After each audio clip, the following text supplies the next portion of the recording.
my father died when I was young. I was 16 when he died. But the biggest thing out of it was me getting, and it wasn't until many years later that I got this, or that I figured it out, is that his death was definitely who I became as an adult, but how I've looked at life and how I've lived my life without even knowing it. And it was basically the motivation and who I am is that it can be taken away from you at any second. And I don't know if my father was fulfilled when he died, but I know that he had a lot more to do.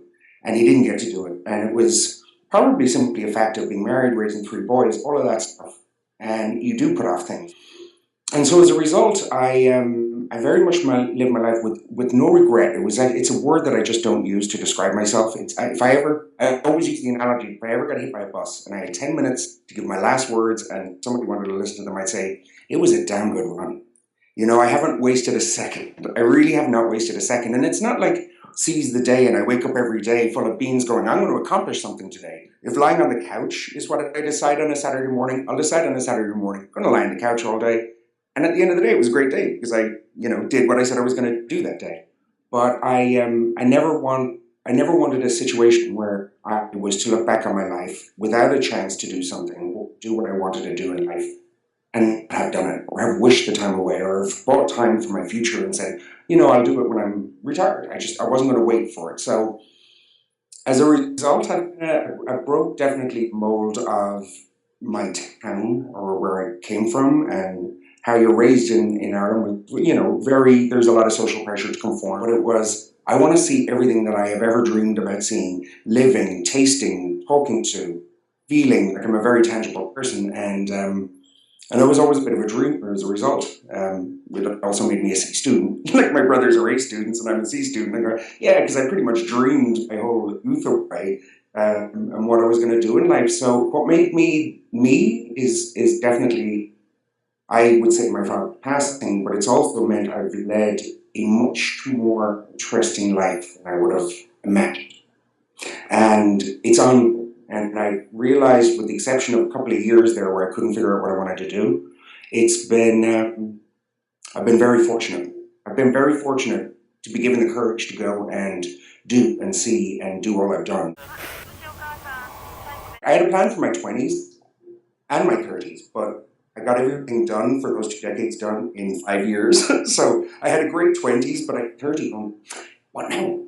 So it was a bit of a lost decade for me in the 30s, going, wait, I've done all the things I said. I thought I'm dead by now. I'm not supposed to have experienced all of this. Now I don't have a plan B list. Like, that was it. That was supposed to carry me through my life. But so my 30s were a bit aimless. Mid-90s that I got into ad sales in New York, and it was all very exciting. And it was kind of the hangover days of the martini lunches and, the lines and the buyer's office and all of that nonsense. Thank God it was the latter end of it. But it was really good first 10 years. Moved out to San Francisco with my job, and it was also the days where you could make a lot of money if you worked hard, and really hard work was all that you needed to do. You didn't really need to politic that much, not certainly as much as you do now. Tried to get out of the business a couple of times, went back to college in New York, went to NYU, did all of these different things, but really didn't commit. I didn't commit to change.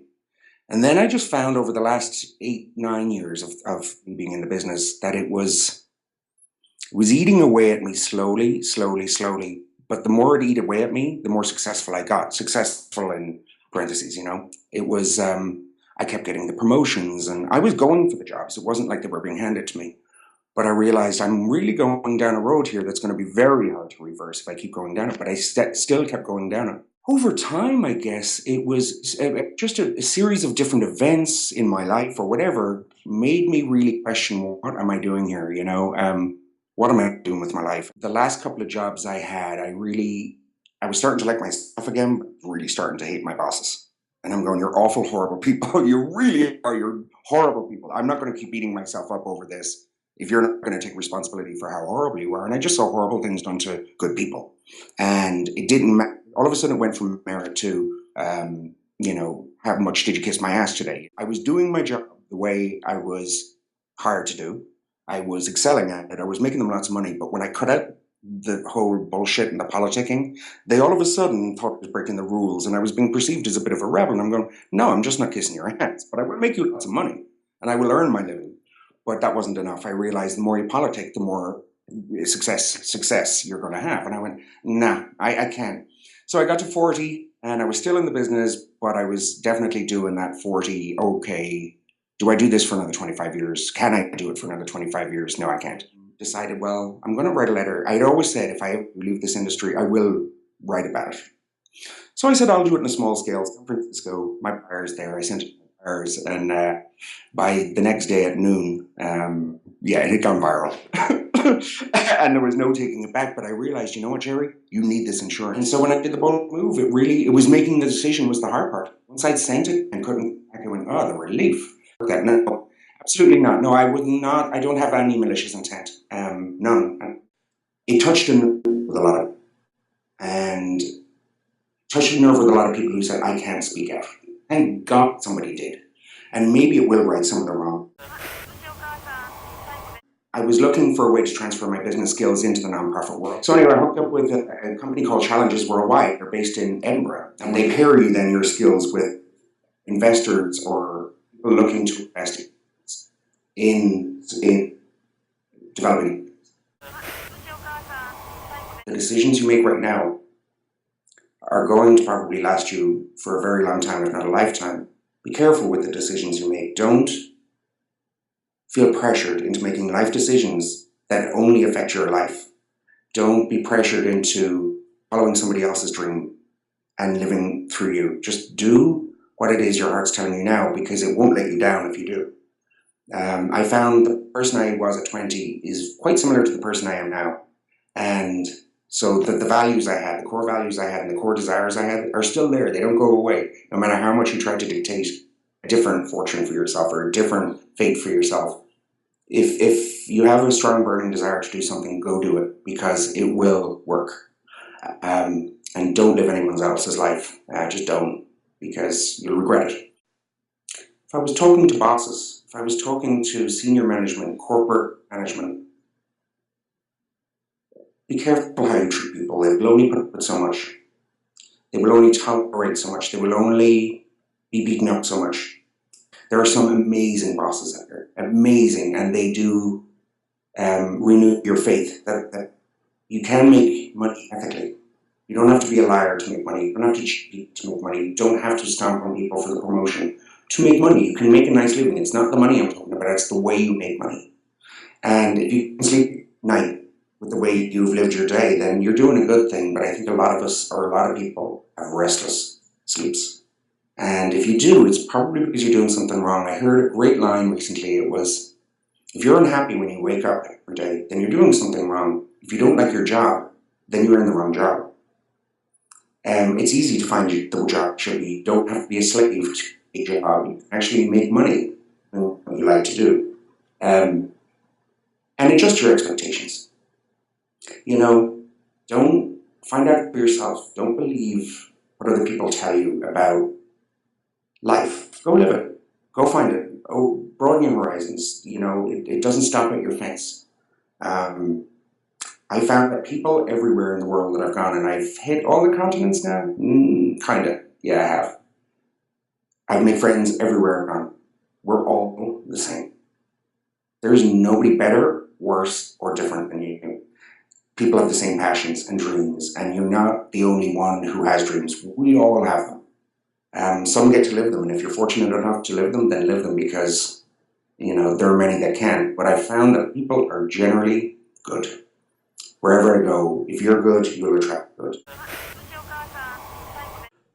Don't believe everything you read in the paper. Don't believe everything your governments tell you. Question authority. Educate yourself. Media tends to be so biased to whatever left-wing, right-wing government. Don't always take everybody's word for it, because I think we have, since 9/11, we have become a world of isolationists. It's like we're all protecting our own corner, and we're alienating so much of the world, but we're allowing ourselves to believe enemies that aren't enemies and friends that aren't friends. And we're only choking on the media that tells us these stories, and we're not necessarily questioning. I find one of the things that frustrates me most when I meet people is their blind faith in what they're told by authorities. And they will spout that and regurgitate it as an original thought. And I go, no, well, give me your opinion, not what you read, not what president, whether he be Democrat or Republican, has just told you. Don't find out for yourself, question. And I found the more I question, the more I ruffle feathers.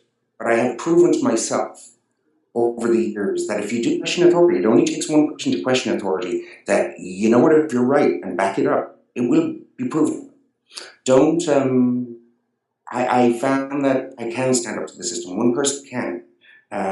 You can't question authority. Do it in the right way and you'll get your message out. Question authority, question your law enforcement, question systems that we work under. Because without questioning them, we won't change them.